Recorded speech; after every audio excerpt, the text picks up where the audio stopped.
Good morning, class. Today we are going to go over a new poetry tool called Imagery.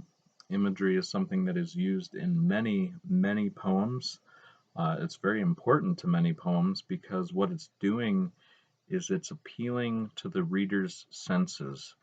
A poet who is using imagery is making sure they choose their words very carefully to describe something very well, so the reader who's reading their poem has a wonderful mental image of what's going on.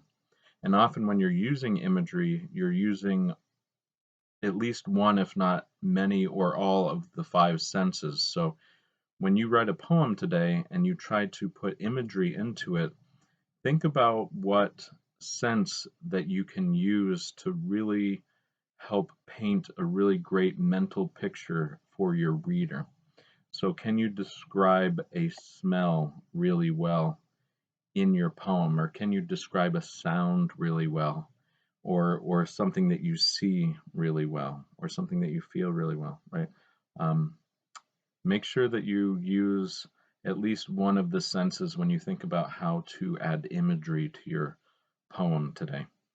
I'm going to read a few poems that have great imagery in them. I will read them slowly. Even to consider closing your eyes and just thinking about what you see in your head, and maybe some sense, like sense of smell might come to mind, um, sounds, uh, touch, taste, something may come to mind as I read these poems. I'm going to read three poems to you that have a good idea of imagery. And then after imagery, we talk about the poetry tool Imagery. We are going to talk about a poetry form called Diamante. But I'll get to that in just a little bit. Okay. So I am going to read again from one of my favorite poetry books, Halibut Bones. Hailstones and halibut bones in each color poem uses wonderful imagery. In fact, I haven't told you this, but this poetry book is very popular with the blind community. Okay, with people that are blind, they really like this because they cannot see color. Having someone do a really good job using imagery to describe a color, they really appreciate that. So I'm going to read one color poem. We have done purple and gold, and today we're going to do black. And this is actually one of my favorite poems out of this book. Then we'll read two more. Just listen carefully to the descriptions that show imagery in this poem. What is black? Black is the night when there isn't a star, and you can't tell by looking where you are. Black is a pail of paving tar. Black is jet, and things you'd like to forget. Black is a smokestack. Black is a cat. A leopard, a raven, a high silk hat. The sound of black is boom, boom, boom, echoing in an empty room. And here's some illustrations there.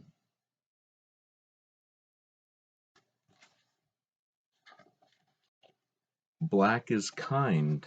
It covers up the run-down street, the broken cup. Black is charcoal and patio grill, the soot spots on the window sill. Black is a feeling hard to explain, like suffering, but without the pain. Black is licorice and patent leather shoes. Black is the print in the news. Black is beauty in its deepest form, the darkest cloud in a thunderstorm. Think of what starlight and lamplight would lack, diamonds and fireflies, if they couldn't lean against black. I hope you like that one. Obviously, a lot of visual imagery there, describing what black looks like. Okay. Um, the next poem is called Swift Things Are Beautiful. Swift meaning fast, right? Swift things are beautiful. Swift things are beautiful, swallows and deer, and lightning that falls, bright veined and clear. Rivers and meteors, wind and the wheat, the strong withered horse, the runner's sure feet.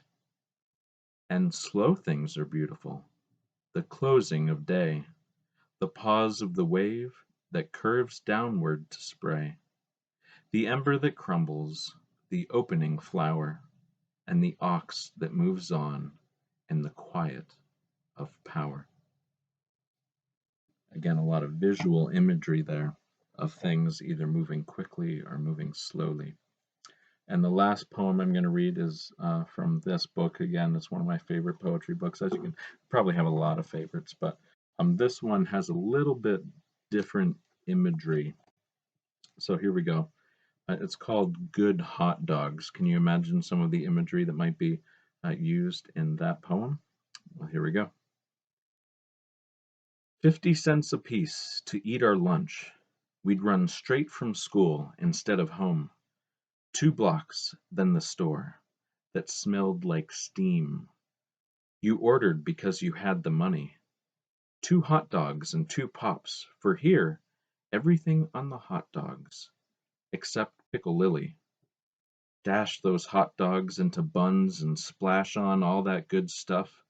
Yellow mustard and onions and French fries piled on top, all rolled up in a piece of wax paper for us to hold hot.